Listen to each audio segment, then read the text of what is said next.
최근에 강남 성형외과에서 안타까운 일이 일어났죠.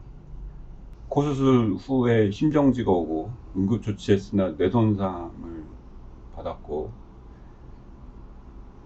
이게 환자분하고 가족들에게는 엄청난 일이 발생을 한 거고 그냥 풍지박살이 난 겁니다.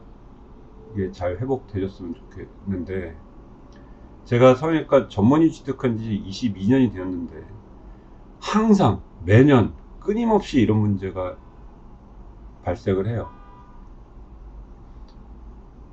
그래서 이 문제를 좀 다룰까 합니다. 그게 학회 차원에서도 이런 교육들을 하거든요. 작년 대한성형외과학회에서는 필수 강의로 1시간 동안 서울대 마취과 교수님께서 나와서 얘기하셨는데, 그 마취과 교수님도 하는 얘기가 그겁니다. 그게 어떤 수술인지 어떤 상황인지 모르는 상태에서 마취과가 이렇게 할 수 있는 상황이 아니에요. 굉장히 강의를 잘하셨거든요.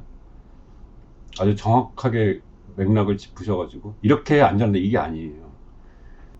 그런데 이제 이런 게 문제가 뭐냐면, 이게 뭐 단순히 그때 강의만 듣는다고 이게 다 해결되고 없어지는 게 아닙니다.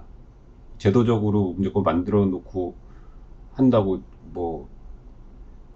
그리고 제가 그 에어로팔팔 심포지움 3차까지 했는데, 그 3차 하는 동안 매번 어떻게 안전한 마취를 할 것인가에 대해서 프로그램을 짜고 강의를 했었습니다.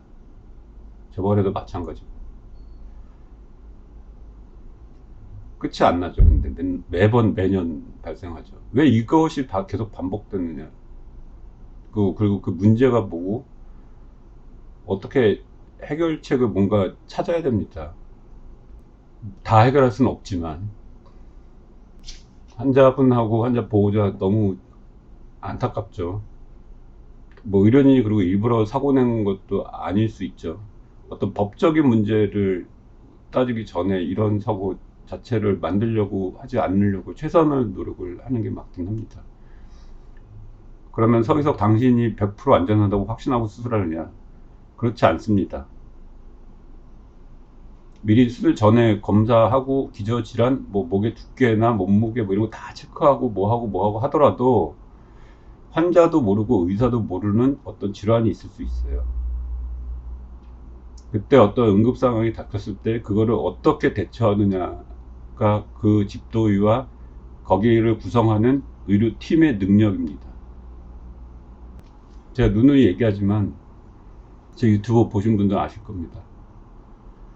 의사 숫자가 많다고 사고가 안 나고 응급조치를 잘할 수 있고, 그게 아닙니다. 바로 직전에 올린 유튜브에 그 얘기 했는데 지금 사고 났지 않습니까?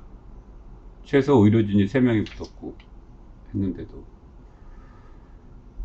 예전에는 대한성형외과 산하에 의사회가 있고 미용성형외과 학회가 있는데, 예전에 의사회에서는 개연이 중심이죠. 성형외과 개연이 중심에서는 굉장히 카리스마도 있고 어떤 회원 정지 이런 게 있었습니다. 그게 어떤 거냐면, 뭐 변호사처럼 뭐 회원 정지한다고 뭐 의사를 못하거나 그런 거 아닙니다. 예. 다만 어떤 나름대로 학술적인 거나 그런 파워가 있었던 거죠. 그 당시에는 의사 자체에서 조사를 나가고 했습니다. 지금도 그렇게 조사를 나가는지 안 나가는지 잘 모르겠어요. 그게 진짜로 전문가가 봐서 판단을 해야 됩니다. 그래서 이거를 조사하는 형사가 그러면 전문가냐? 아니죠. 형사 잘 모릅니다.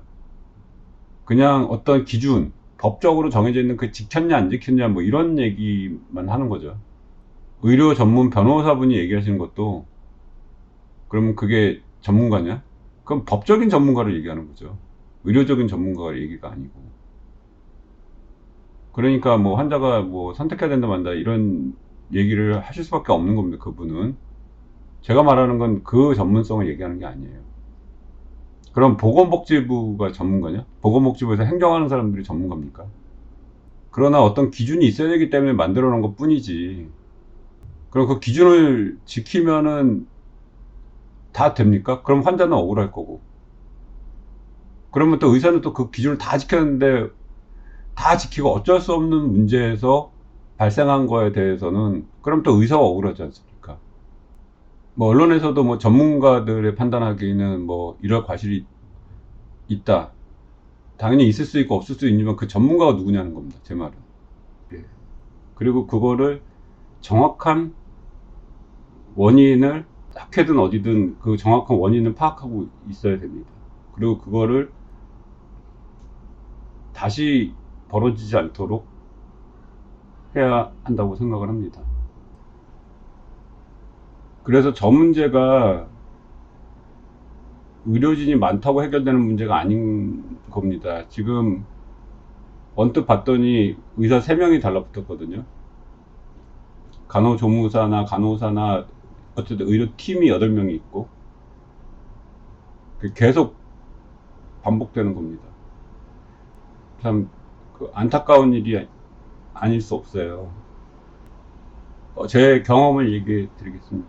제가 얼마 전에 예전에 젊으셨을 때 방송 활동을 하시던 분인데 한 20년 정도 지나셨어요. 근데 얼굴에 뭐 이물질도 맞고 흡입도 하고 이러셔서 뭐 활동을 안 하시니까 그런 거 하시다가 이제 다시 활동을 좀 해야 되는 상황이라서 수술을 원하셨습니다. 근데 수술 시간도 뭐 유착도 많고 그러니까 안면거상하고 목거상하면 한 10시간 정도 걸리는 수술이거든요. 당연히 저희는 성형외과, 그러니까 외과 의사입니다. 그러니까 어떻게든지 마취를 해야 돼요. 국소 마취든지 수면 마취든지 전신 마취를 해야 됩니다. 그러니까 거기에 대해서 안전성을 우리는 확보를 해놓고 수술해야 되는 거예요. 위험성을 최소한으로 낮추고 우리가 알 수 있는 거는 최대한, 물론 우리가 모르고 있는 것들도 있을 수 있습니다. 환자도 모르고 의사도 모르고 있을 수도 있어요. 그리고 만약에 그런 응급사태가 발생을 했을 때 의료진하고 집도의가 그거를 컨트롤할 수 있을 정도가 돼야 되는 거거든요. 어쨌든 그분 같은 경우는 심전도에서 뭔가 이상이 발견됐어요. 그래서 심장 초음파 하는 곳으로 보내서 검사를 했더니 또 뭐가 발견이 됐어요. 그래서 제가 심장내과 전문 선생님하고 상의를 했더니 더 정밀 검사가 필요하고 위험할 수 있다, 그래서 환자한테 수술을 권하지 않았습니다. 수술하면은 이게 지금 문제가 생길 가능성이 있다, 그 상황도 충분히 설명을 하고.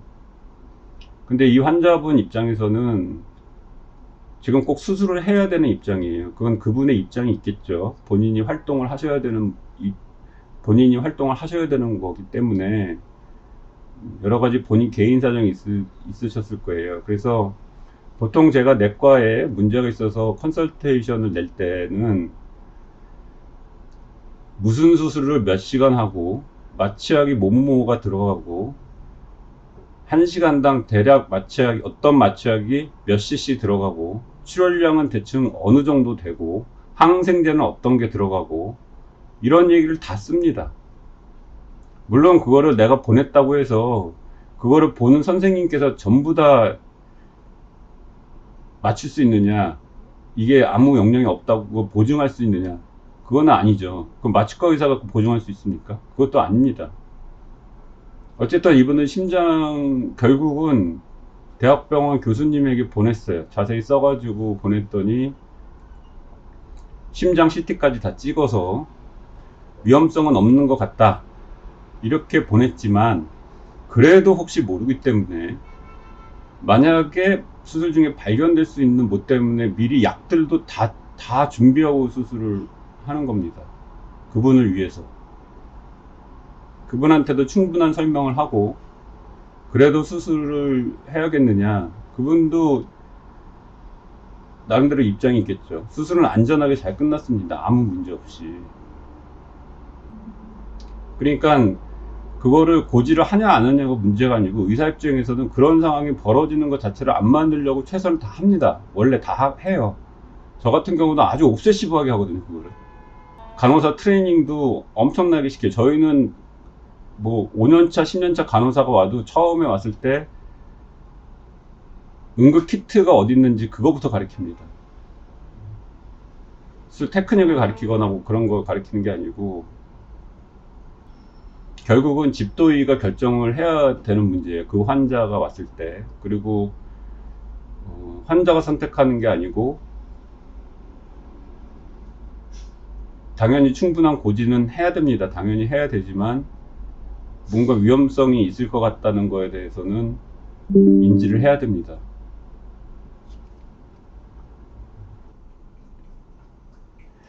자기네가 마취과 이렇게 얘기하면은 마취과 선생님을 마치 폄하하는 것처럼 들리는데 절대로 그런 거 아닙니다.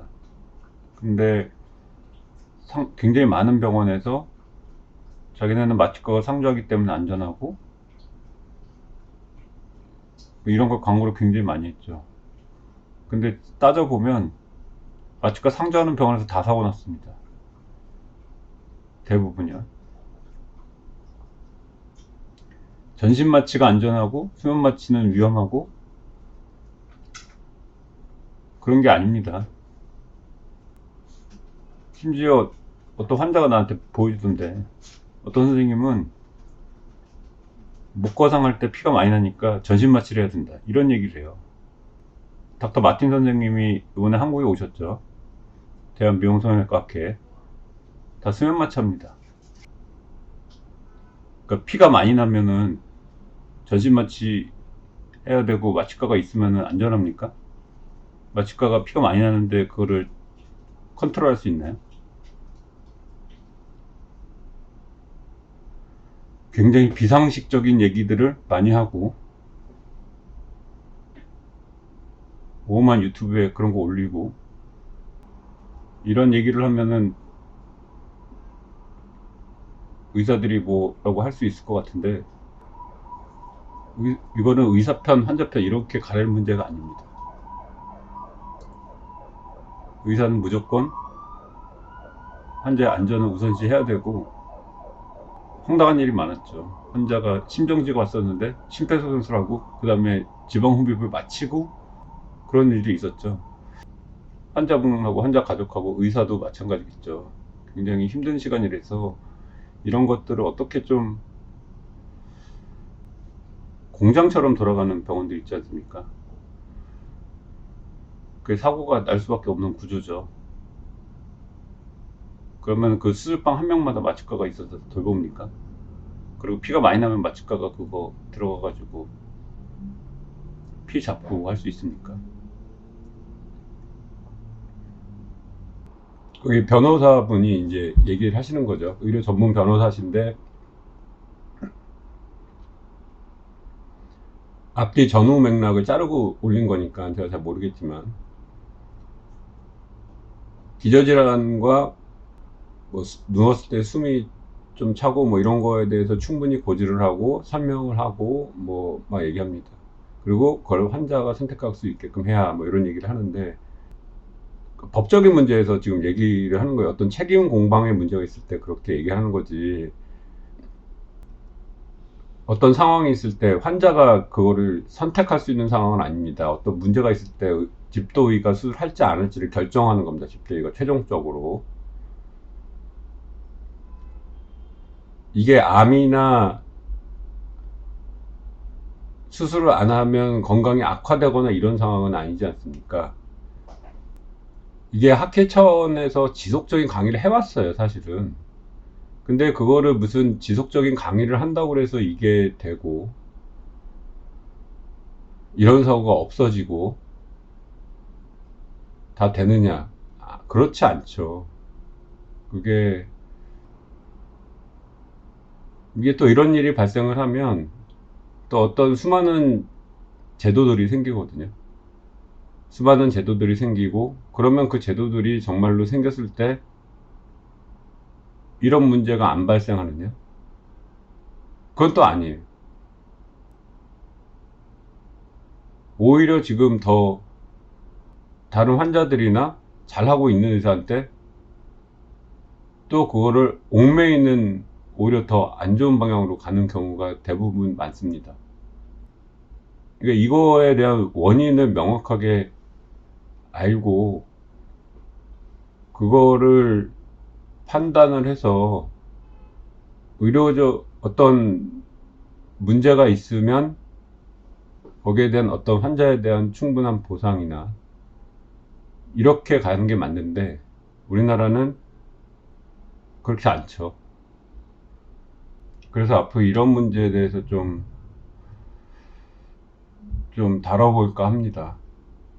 이거 제가 다룬다고 뭐 다 해결되는 문제도 아니지만 이게 결국 또 의료 제도니 뭐 지금 의료계에서 주장하는 이런 거하고 또 연결돼 있어요. 일단 환자가 잘 회복되기를 좀 바라고 같이 참여했던 의료진들도 아마 굉장히 힘들 거라고 생각을 합니다.